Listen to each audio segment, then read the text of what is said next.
Assalamualaikum warahmatullahi wabarakatuh. Salam sehat, salam PKRS.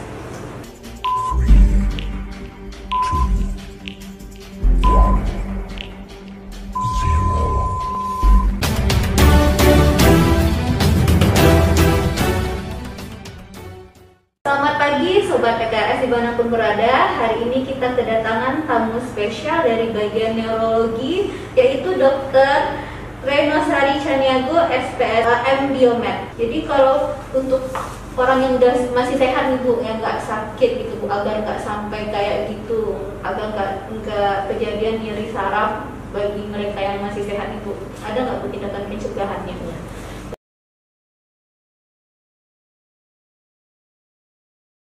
Jadi sebelum kita mencegah, kita harus tahu faktor risikonya. Faktor risiko. Jadi faktor risikonya secara umum ini beberapa saya sudah lihat baca penelitian di India yang terbaru tuh 2018, Amerika 2019. Untuk Indonesia memang kita kekurangannya penelitiannya nggak seberapa. Mereka menghubungkan nyeri pinggang itu secara umum nih. Satu adalah kejadiannya itu sering malah pada usia produktif. Kalau laki-laki di usia 30-an udah mulai. Kalau perempuan usia 40-an. Jadi rata-rata di usia 30 sampai 50 tahun. Malah kesini-sini malah katanya ada penelitian di luar juga gitu. Dewasa muda udah mulai banyak. Dewasa muda dia bagi di atas 14 tahun sampai sekitar 25 tahun. Udah banyak kasusnya. Tapi terbanyak juga 30 sampai 50. Dia bagilah berdasarkan faktor risikonya apa aja. Jadi pertama faktor risiko berat badan. Jadi mungkin nggak tahu ya, mungkin tambah usia, aktivitas makin menurun, mungkin ekonomi makin makmur kali ya. Pilihan makanan makin banyak. Jadi berat badan. Berat badan itu seperti tongkangan bertahun-tahun gitu. Jadi dia risikonya lebih tinggi. Terus yang kedua, faktor pekerjaan. Orang yang di situ di penelitiannya petani lebih banyak terkena, dan orang yang kerja di kantoran banyak duduk gitu.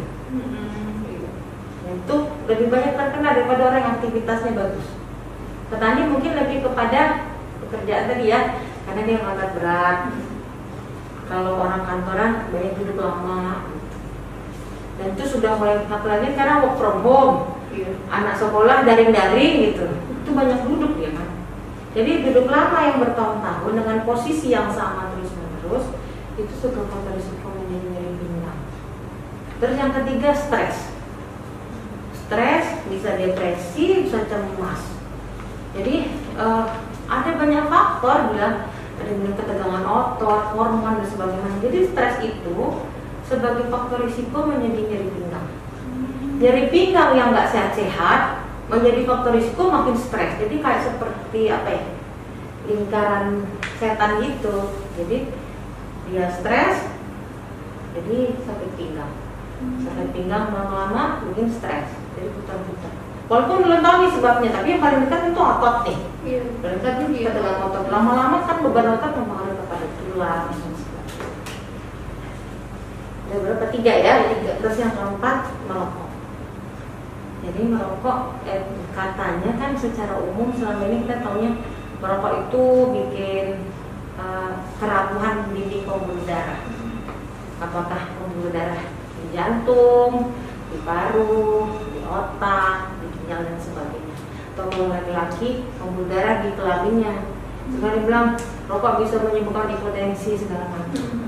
Ternyata rokok itu sendiri juga faktor risiko langsung untuk mempercepat proses kemeroposan tulang. Jadi orang yang nyeri pinggang, orang merokok bertahun-tahun, kemeroposan lebih cepat terjadi. Saya sudah juga melihat beberapa kali kalau saya ketemu pasien nyeri pinggang, saya selalu tanya, rokok berapa umurnya Pak? 40. Saya langsung udah mulai banyak nampak kemeroposan. Faktor risiko dia itu, tapi kan nggak sadar kan, sampai sadar. Tambah dia merokok, kemudian dia duduk lama, kalau kantor kan banyak, berat badannya udah berlebih gitu, jadi udah kemana-mana. itu paling sering. Kemudian yang jarang-jarang ya, yang jarang-jarang tentu ada trauma jatuh yang begitu bermakna. Pernah jatuh, kalau pada jatuh pada tahu sih, pada jatuh gitu, tentu kan pengaruh dirinya gitu.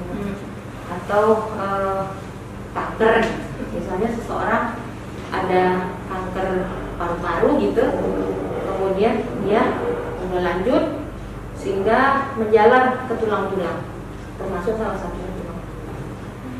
Bisa. Satu lagi, jangan lupa, olahraga yang berlebihan, sport yang berlebihan. Yang dimana sekarang kan orang apa ya, nge-gym sekarang. Iya kan COVID nih, jadi untuk meningkatkan imunitas sehingga Bagaimana olahraganya perbedaan berlebihan. gejala dari masing-masing Pengertian penyebab? berlebihan ini, jadi secara umum saya jelaskan sedikit tentang olahraga. Olahraga itu kita bagi menjadi 3 intensitas. Ada ringan, sedang, berat. Kalau ringan itu di olahraga tidak lama, bisa 30 sampai 45 menit, dia nggak ngos-ngosan gitu. Mesti bisa ngobrol.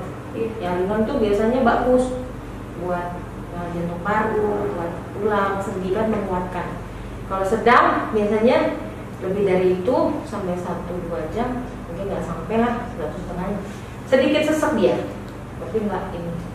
Kalau berat yang berlebihan, kadang-kadang kan bilang suruh kalau di gym tuh ya angkat berapa kilo gitu kan, berlebihan sampai napasnya dia terengah-engah. Nah olahraga itu kalau misalnya kategorinya ringan atau sedang itu menaikkan imunitas. Tapi kalau berat itu malah menimbulkan peradangan di tubuh kita, malah ngedropin. Tapi kapasitas seseorang kan beda-beda. Mungkin kalau atlet buat dia itu nggak berat kan, dia santai. Tapi buat kita secara umum. Jadi olahraga yang dianjurkan adalah yang saat ini ya, kondisi saat ini ringan saja dengan frekuensi rutin. Bisa tiap hari atau 3 kali seminggu. Lamanya sekitar 30-45 menit, atau kita totalkan 150 menit per minggu. Tidak berlebihan, itu nggak apa-apa. Tapi sport yang berlebihan, terutama yang mempengaruhi kepada tulang belakang, itu juga faktor risiko menjadi pinggang itu. Bu, sekarang kalau mengenai orang yang udah kena nih Bu, kondisi penderita, untuk pengobatannya untuk nyeri pinggang itu sendiri gimana Bu? Karena kan kebanyakan dari kita karena takut ke rumah sakit atau gimana, pergi aja ke tukang urut, itu gimana menurut dari segi kedokterannya itu?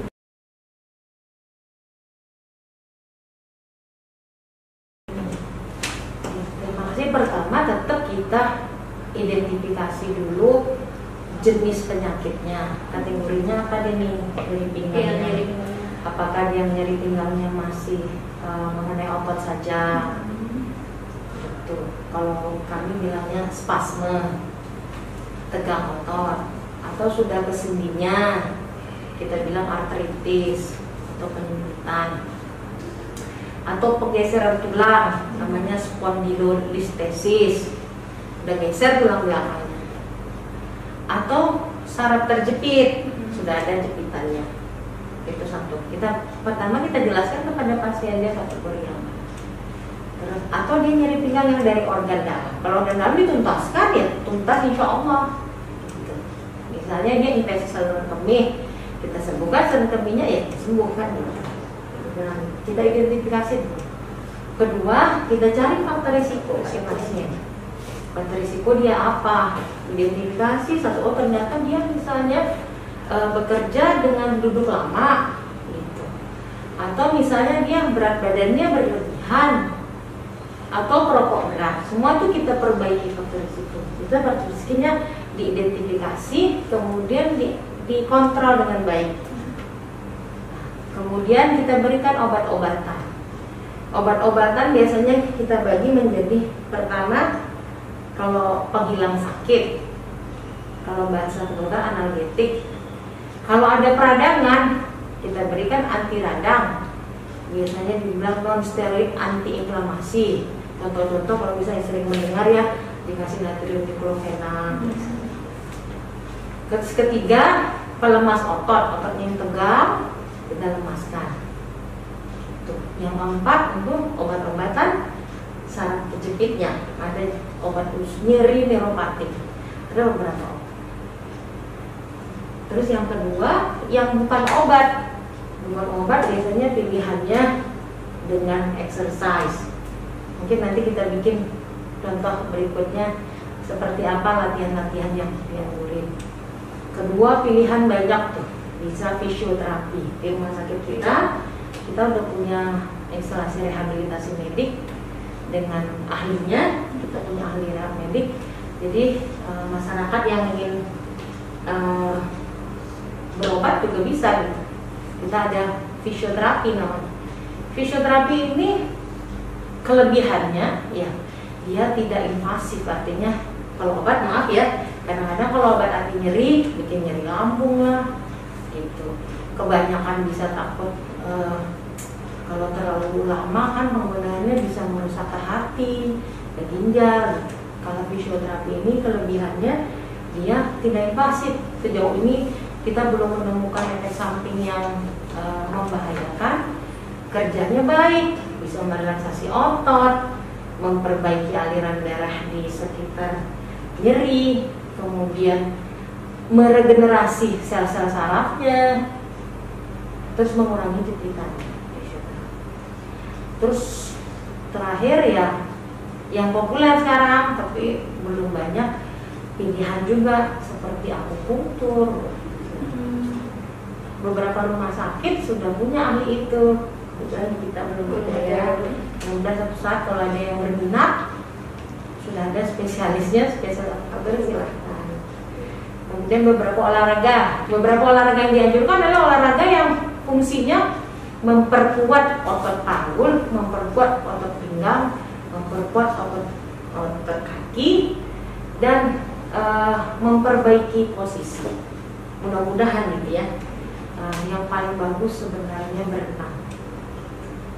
Seperti tadi, rutinitasnya kita lakukan rutin dengan waktu yang tidak terlalu lama. Kedua, bersepeda. Bu, terakhir Bu, untuk yang saraf terjepit ini Bu, karena banyak sekali keluhan sekarang di rumah sakit ini Bu, bisa sembuh total nggak sih Bu kira-kira para penderita saraf terjepit ini Bu? Kayak aktivitas kayak biasa lagi gitu. Jadi biasanya gini kan, kalau kita ketemu pasien nih, ya kan pertama kita identifikasi. Mudah-mudahan sih sumbernya cuma otot sama sendi, kita obatin perbaikan. Biasa kita kasih waktu 3 bulan pengobatan. Secara umum sih bagus, secara umum saya kalau ketemu pasien bagus gitu. Kecuali dia nanti, saya kadang berdiri lama atau angkat beban apa gitu, nyuci kambuh lagi, istirahat hilang gitu. Nah kalau dia sudah 3 bulan perbaikan, nyerinya khas menjalar ke ujung kaki, kita tahap-tahapnya itu biasanya di ronsen dulu. Ronsen kita melihat kondisi kedudukan sendi, kemudian kondisi tulang, kelempungan tulangnya, sampai situ. Kemudian kalau misalnya memang khas kita curiga saraf terjepit, pemeriksaannya kita lanjutkan namanya MRI, magnetic resonance imaging. Itu salah satu bentuk pemeriksaan radiologi yang saat ini terbaik untuk mendiagnosis jepitan saraf. Nanti nampak kan kita cerita tadi tuh seperti apa bantalannya, seperti apa jepitannya.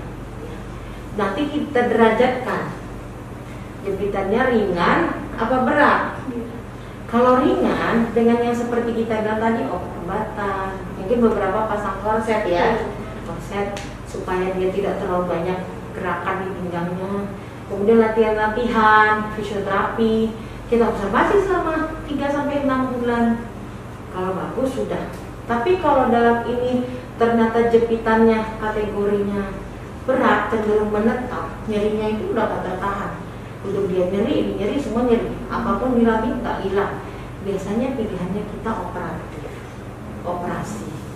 Itu nanti kompetensinya kalau tidak bedah ortopedi, kita udah ada ya, sudah ada ahli ortopedi yang bisa melakukan operasi ini. Biasanya kami kalau ahli syaraf merujuk ke mereka atau ke ahli bedah syaraf.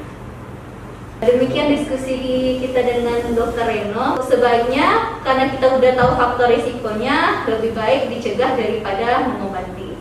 Mungkin sekian dari kami. Salam sehat, salam PKRS. Assalamualaikum warahmatullahi wabarakatuh.